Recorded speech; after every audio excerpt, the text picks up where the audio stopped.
G'day, Aussie Bonsai Bloke, here you go. Well, in case you haven't worked it out, we're going to be working on me mystery tree, me Boxthorne that I collected down the back when the little bugger spiked the heck out of me. But yeah, as you can see, it's actually grown. It's really got a lot of growth on it. This is all new shoots. Absolutely crazy. I didn't think it would survive being flat cut. I thought that would need something, but survived being flat cut pretty much out the bottom paddock, no roots. You can go back to the video, the mystery bonsai dig, I think it was called. Go back, have a look, but the buggers survived. That's all I can say. Anyway, we've just hit, I'm doing 2 videos in one day now, but I'll post them 2 days apart, I think. But anyway, spread them out a bit. But what I was going to say is we've hit just past midday. So that's beer o'clock in my book, out of my holidays. Bloody hell, I think I had a spider on my foot. That's time for a beer. Cheers.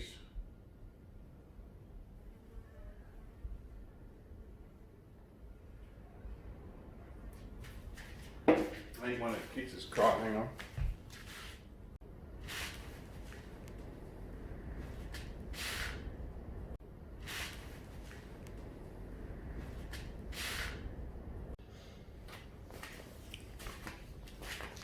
Okay guys, well I thought one of the kids was crying, but you know what it's like with kids, they're laughing and screaming and mucking around inside.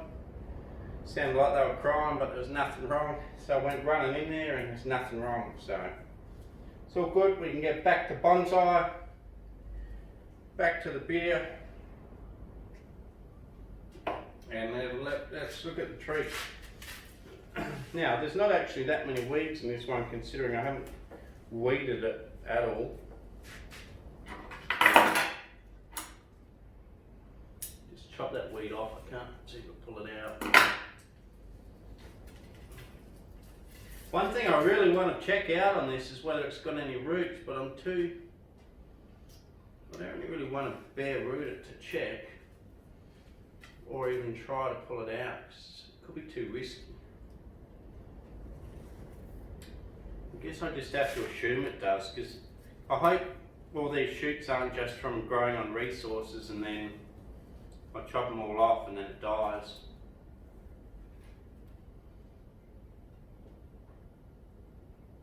It's not really wobbly in the pot. Alright, something's coming up.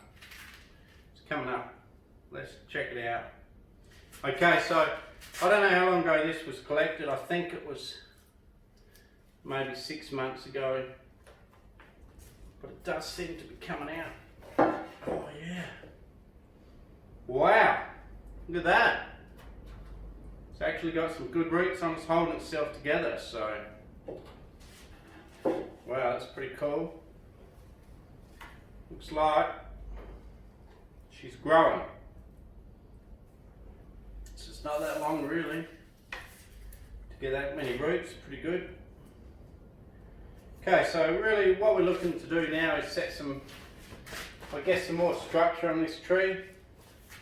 I don't know if I told you in the last video, but Boxthorns have a very straight, upright growth, and normally you don't get a trunk with taper on like what these do. Also we've got to decide a front too. Now we could do a front from here, have the taller one in the back, side branch out of here, or side trunk, and a little one out the back, out here. But yeah, this actually got taper. You don't normally see this in a Boxthorne, so that's pretty cool. Otherwise we can go with this being the front. This branch sort of comes at you a bit. Then we'll have side branches here. Push that back in the pot. And we could have branches out the side, branches out that way. Obviously you can go anywhere in between all of that. Look at it from a corner, and then when you repot it, you can repot it wherever you like. So you just have to spin it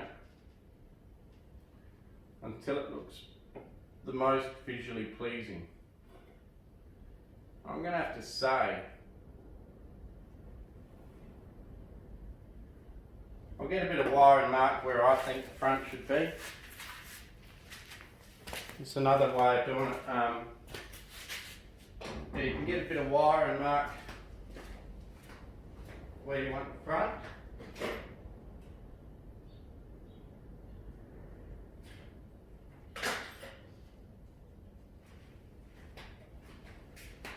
So we'll see what happens.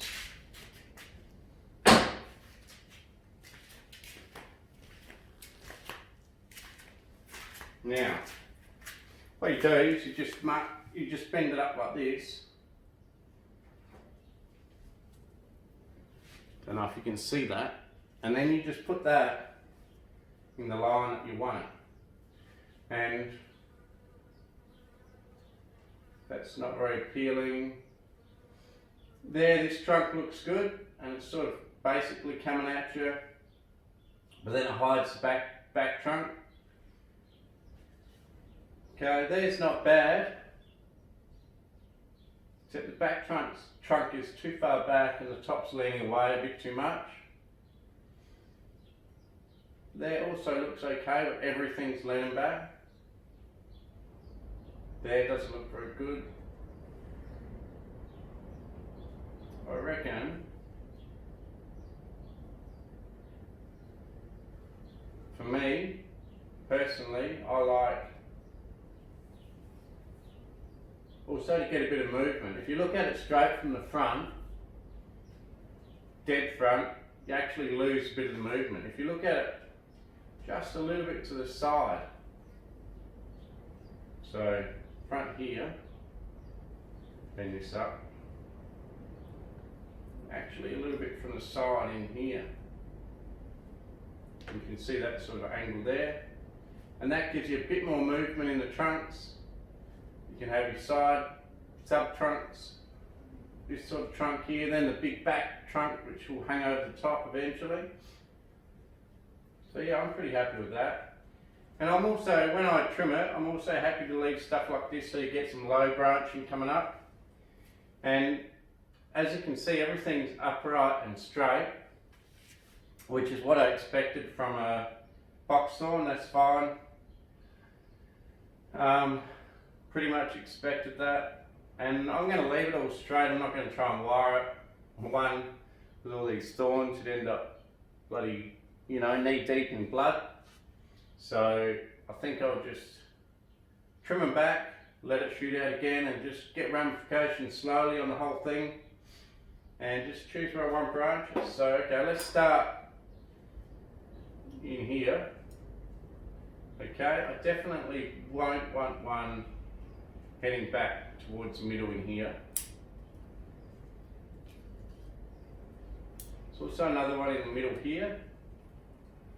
You might be able to see. I don't want that, I'm going to chop that out.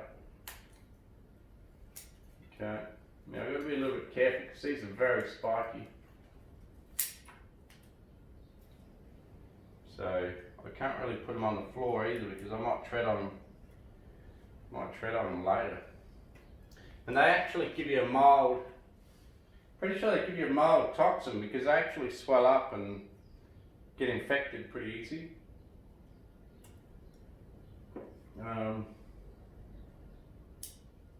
This one here is a bit weaker. I'm going to chop it back anyway.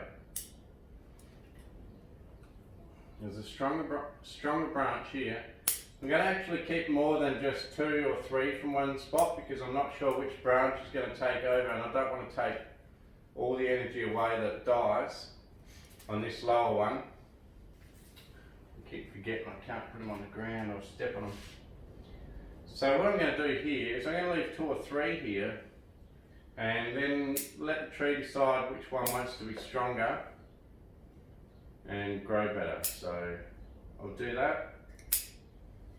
And I'll leave quite a few shoots there and then select it later. You don't have to select it all now. Another branch crosses over on the inside there. I'll get rid of that. Another branch on the inside here, which will be fairly useless. It'll end up, you know, closing it up, making it look too much like a bush. I mean, it will look a bit like a bush when it's finished, but hopefully a little bit less like a bush and more like a bit of a messy tree, I suppose. I might do the same here. There's not a lot of growth. Just see which one it decides it wants to keep. And if it keeps a whole lot, that's fine, because you normally don't get reverse tape on a boxthorn. They just keep growing straight. So in, you know, a few months' time I can, or 6 months' time, I can come back here, pick the stronger ones, and then delete or edit the ones that I've left, because I've left too many. There's 2, 4, 5 on the end of there. You probably only want maybe 3 or 4 in that area. 3. There's a few dead sticks too, so it looks like I've kept more than I actually have, because there's some dead sticks. Okay. Probably get rid of this. Yeah, it's hard to say. I'm going to keep it all. Keep all that, just cut it back short so it divides. I want to keep the branch at the side down here. I'm going to cut it a few nodes long, try and get a bit more length to it. That one's growing really strong. That's all new growth in that time, the whole thing. So all a new shoot.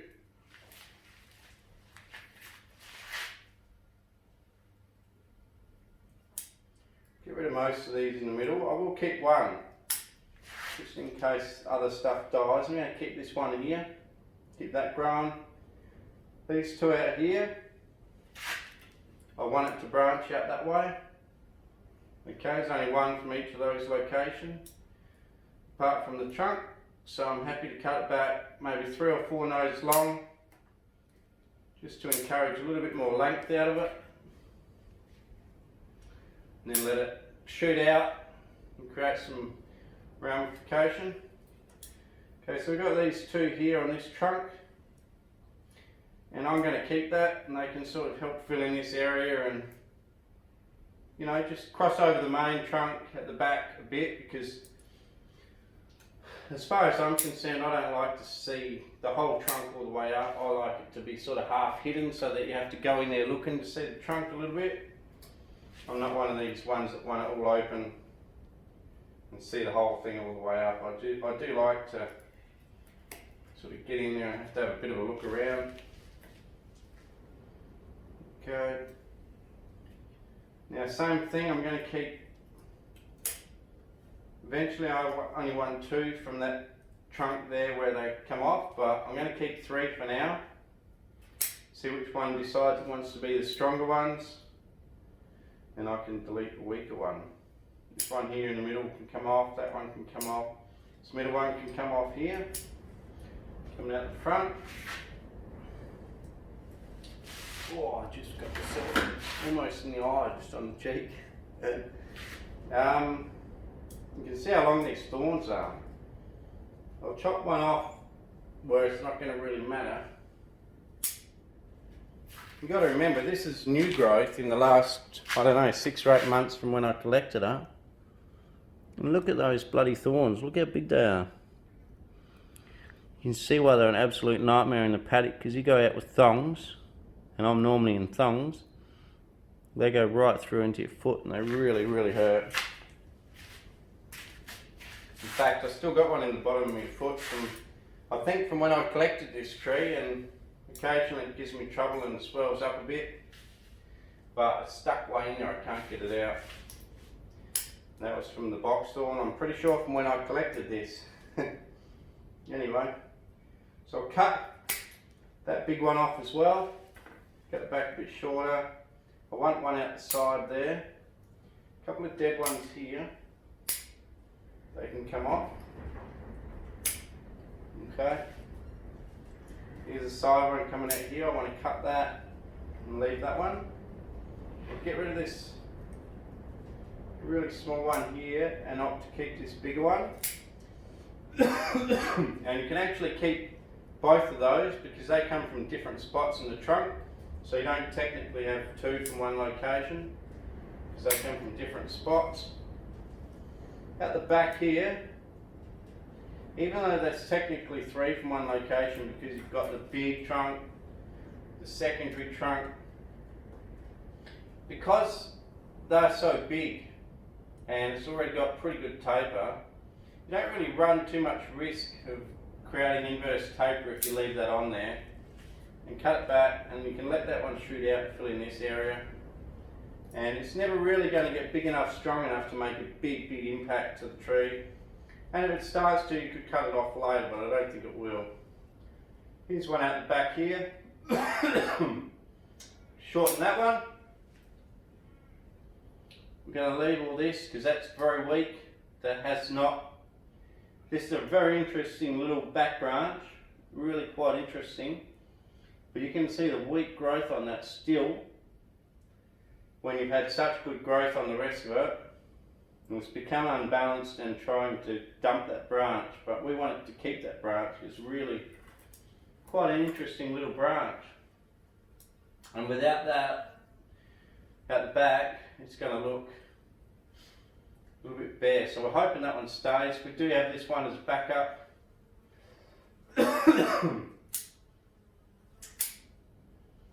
Okay, so we just keep cutting around. Straight down one, I'm happy to leave some straight down, some straight up. My general rule is I like to just spread out where they come from and fill in gaps if there's too big of gaps. And that's my general idea, styling a tree, just to fill in the gaps. Okay, right on the inside the corner there was this one, so I've cut that off. This one here is not quite on the corner, so I'm going to shorten that and leave that. Now this is technically, I guess you could say, a broadleaf evergreen. Obviously it backbuds pretty well. But you know, broadleaf you treat almost the same as deciduous. You let it grow a fair bit and then you cut it right back. Let it grow a fair bit, cut it right back. And you'll find it takes pretty much the same amount of time to develop a broadleaf evergreen, depending on the vigour of the tree, as it does a deciduous tree. I treat them pretty well the same. There's not a lot of differences apart from one will lose its leaves, whereas most broadleaves, well, no broadleaf evergreen will lose its leaves, but it does still go dormant in winter. So you find that it won't grow in winter, but it won't lose its leaves. It'll then usually put out a new flush in spring, and then some of the old 3-year-old leaves or something might go yellow and drop off, but that's fine. Alright, so we cut these back, cut that back to 2. Okay, cut that one back. Here we got 2 from one location that are both pretty strong, so I'll cut one off, keep one, cut it back short. Okay, so we're getting there. So you can see here, we've cut a fair load of stuff off that. And I'd call it nearly done, you know.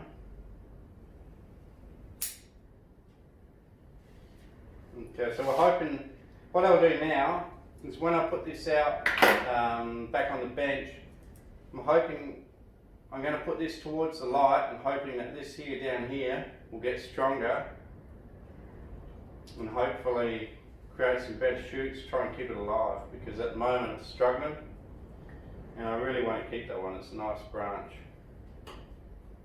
So that's another trick you can do. Once you cut everything back, you can face the weaker branches towards the most light, and that will hopefully encourage them to grow. So not only are you balancing it out by cutting back all the strong ones, and then forcing energy back into some weaker ones, but you're also then putting the light on the side of the weak ones, which hopefully will make it stronger. So anyway, if you know what Boxthorns are normally like, you'll agree that this is actually a pretty good specimen tree for a Boxthorne. And I'm really happy with it, so I'll be keeping this one for sure and trying to develop it over the years. Just really surprised how many roots that thing had. Like, I showed you how many roots it had. Bloody, it's amazing because it wasn't collected that long ago, and it was literally no roots on it. Anyway, so you can see what I cut off here. Right, so I've got none on the ground. I'm going to go and put this in the fire heap straight away. Really spiky. It's the Boxthorne. And I'll put it back on the bench and let it reshoot. I'll give you a close up and a spin on the way out. Anyway, another video from Aussie Bonsai Bloke. Please like, share, subscribe. Tell your mates about the channel. I'll give you a spin on the way out. No worries. Cheers and thanks for watching.